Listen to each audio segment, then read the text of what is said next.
আসসালামু আলাইকুম। আশা করি আপনারা সবাই ভালো আছেন। আজকে হচ্ছে 23শে জুলাই, রোজ বুধবার। আজকে আমাদের অঞ্চলে ভুট্টার বাজারটা ছিল 1050 বা 1180 টাকা সর্বোচ্চ পর্যন্ত, গাড়ি লোড যেটা হচ্ছে আর কি।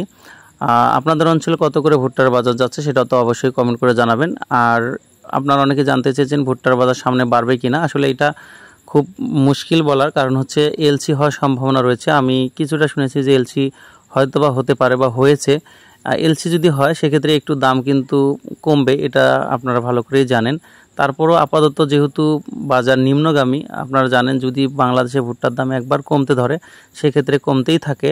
তারপরও ভালো মালের চাহিদা কিন্তু এখনও রয়েছে। ভালো মাল কিন্তু এখনও আমাদের এখানে 1150 টাকা 1170 টাকা বিক্রয় হচ্ছে।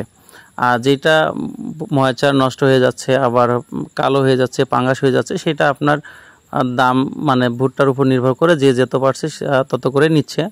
এটা আসলে আমাদের কিছু দোষ রয়েছে, আমরা হয়তো ভালো করে রাখতে পারিনি, হয়তো ভালো করে শুকাইনি, এই কারণে ভুট্টাগুলো নষ্ট হয়েছে। এই মুহূর্তে সেই ভুট্টাগুলো যদি ভালো রাখতে চান সেক্ষেত্রে আপনারা একটা করে রোদ দেন, বা যদি রোদ দেন তাহলে কিন্তু আরও 3-4 মাস ঘরে রাখলে কোনো সমস্যা হবে না। তবে তোলার সময় অবশ্যই একটু ফ্যান করে, অর্থাৎ যাতে ফুরফুরিগুলো না থাকে সেভাবে যদি বস্তা লোড দিয়ে রাখেন তাহলে হয়তো আরও 3-4 মাস রাখতে পারবেন। কারণ হচ্ছে এই মুহূর্তে ভুট্টার দামটা একটু যেহেতু কম, হয়তো বা 3-4 মাস পর আশানুরূপ একটা দাম আসবে। তো ধন্যবাদ সবাইকে। আসসালামু আলাইকুম।